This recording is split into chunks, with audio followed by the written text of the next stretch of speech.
McMahon, 78 years old, 79 years old at this point, has resigned from TKO.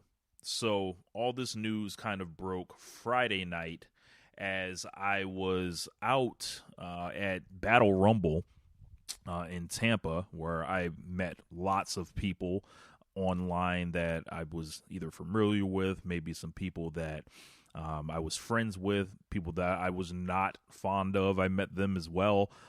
Big shout out to my dog Phil Lindsay from Grapsity and Bleacher Report. Kicked it with him most of the night.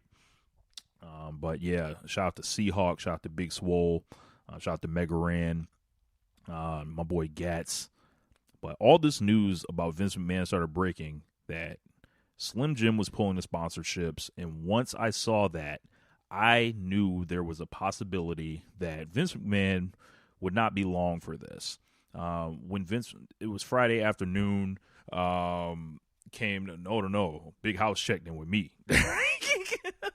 But, yeah, like, I believe it was Friday or Thursday afternoon, Vince McMahon gets a 67-page lawsuit dropped on him by Janelle Grant, and it is on, against Vince McMahon, John Laurinaitis, WWE as a staff, record label, and crew. When I say 67 pages, this is fresh off of the heels of me reading a 35-page lawsuit from Diddy a couple months ago. This was double the size of that. When I tell you this lawsuit was filled with some of the most vile, disgusting things I've ever read and seen stories about that range from flat out rape to flat out just weird stuff. And it's, as you read it, it never was like, oh, okay, it was like, yeah, it just gets worse and then keeps getting worse and then keeps getting worse. There was truly no bottom to it.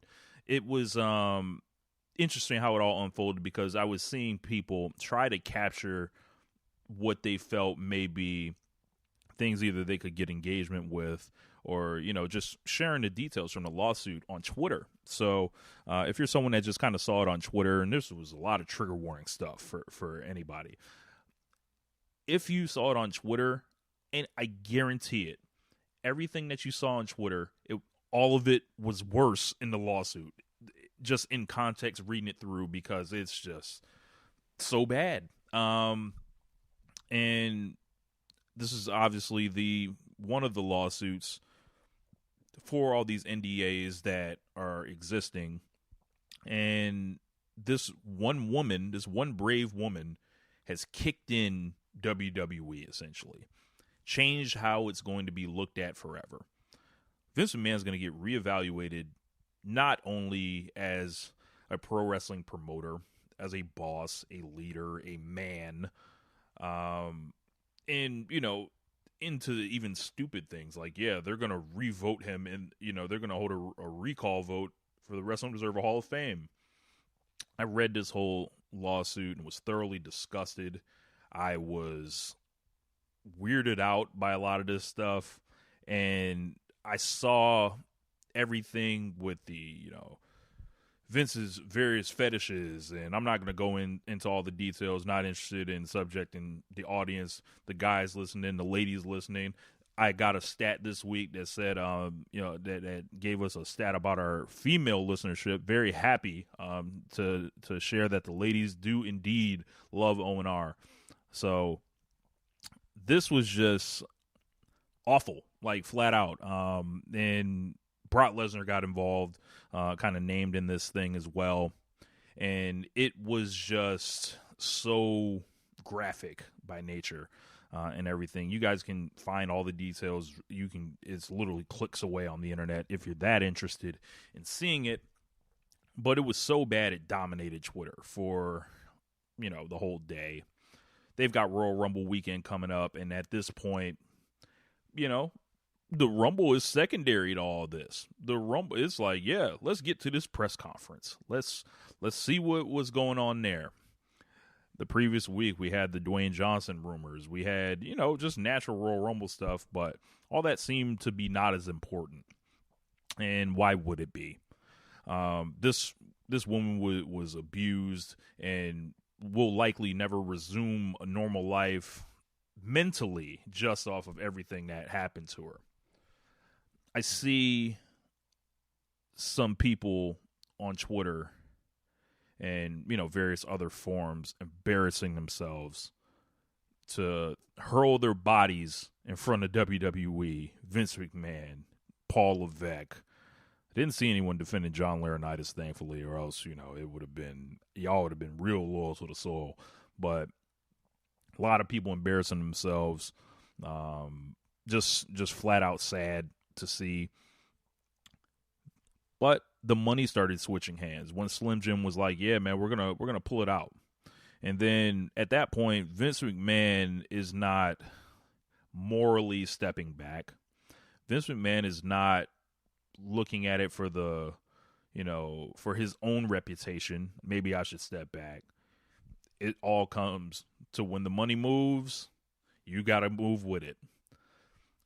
So, we know some of the big WWE sponsors are like Slim Jim, Snickers. You've seen Papa John's on there. A lot of big ones, right? But all it takes is one to influence the other. So Vince McMahon is gone. I can't even begin to think about, me and James, we done the Vince segment, the pack him up, get him the fuck out of here. I just think he's an awful person that we should all remember as such. This should be in the first paragraph of whatever is written about this guy. And you can take it back 40 years. When the death of Owen Hart is like, no, it might not even contend for number one anymore. That's crazy. It's so crazy to think about him being gone because he's so tied into the identity of WWE. People see WWE and Vince McMahon in one. When you see the word WrestleMania, that is a Vince McMahon creation. So when WrestleMania 40 comes in Philadelphia, we're still seeing Vince McMahon's vision. We're still seeing the effects of the way he used the bodies of his wrestlers, how he influenced them to be. We're seeing how the women over the years were crafted in the Vince McMahon image. And I've seen a lot of people trying to reduce this as just Vince McMahon is gone, everything's solved, whatever. Let's get him out of here and literally just hopping in front of a bus to defend anybody else. I'm here to tell you, this is an institutional failure. Vince McMahon, this is bigger than Vince McMahon. As crazy as that sounds. They've got to clean out all that stuff. Eerily, Kevin Dunn has already stepped a couple weeks ago. Vince is there. But obviously, people that could be implicated in this thing that were WWE corporate officer number 1, 2, 3, 4. I don't see the rush to absolve these people. I don't feel like we've seen enough to be like, yeah, we won't ask them any questions. We'll just free them and not think about it. This is bigger than Vince McMahon. And I think people have, as far as like with the Vince back to the images of the wrestlers and we're seeing everything in his vision. I think that's going to take, some emotions on people that I don't know if they're ready to deal with. Obviously, a year and a half, 2 years ago, we saw the weird reactions when he was coming out. Stephanie gave him the thank you Vince chant. People were cheering. It would look crazy. And I don't know what, 18 months later, I don't know if like perception has swung that far, much different than then. But I feel like if you are a person with an ounce of decency in you, you can separate the pro wrestling business that you loved, that you were introduced to, that existed largely for the last 40 years in this guy's vision, you can divorce yourself from that. I would think so. If you're hearing this show and you're somebody that's loaded up this show for years and you feel differently, I would be shocked just based on how James and I have talked about our feelings about Vince McMahon and documenting and not being wide-eyed marks for this guy. We realize he was there, he did the thing, but I said it last year. If pro wrestling in America, if Vince McMahon never existed, someone else would have done it. And maybe we would have liked wrestling, unless you don't like wrestling and you're just here for Vince McMahon. That was one of my central, I would say, that was my central points last year, that we cannot identify ourselves with Vince McMahon. And by proxy now, it's we've got to look at WWE as a whole. We've got to reevaluate the pushes. We've got to reevaluate everything. People that were fired, people that were able to speak up, people that were not able to speak up, people that are blackballed. This thing could only be just getting started. I saw an interesting post from Nikki Bella today, and Brie Bella. They run a dual Twitter account where, they were just kind of, they were sorry about the actions and they spoke on the actions and stuff like that. And I saw people trying to jump on the Bella twins, and it's they could really kick all this shit open if they want. I don't think they're under any, NDAs. Maybe they are. You never know. But they are connected to not only John Laurinaitis, who is, their mother's husband, who during all this stuff was doing this stuff to, while their mother had brain cancer. So that tells you what kind of ghoul he is. Vince McMahon worked for the man for years. They've been in the Notorious Divas era. How these people get in the door, how they stay in the door. These are all things that we got to look at. Back to Janelle Grant. This is the classic play on, someone that's down on their luck, groomed, used, spit up, chewed out. Or chewed up, spit out. Said it backwards, sorry. By people in power. It is upsetting to think about. And when you read the lawsuit, it becomes clear that this is not the only woman. This is a system, it feels like. If this was a movie, this would be something that has been going on for 20 years. While some of the faces change, a few of them stay the same, and they're running the same play and just inserting whatever woman that they could get to until they crack. And then when they crack, they NDA them, usher them out, whatever, and then they slide someone new in there. We've often talked about fake jobs on One Nation Radio, but it's a completely different context. We talk about fake jobs where people don't want to do business the correct way and they don't want to lay down for people. And speaking of that, there's a whole controversy with that.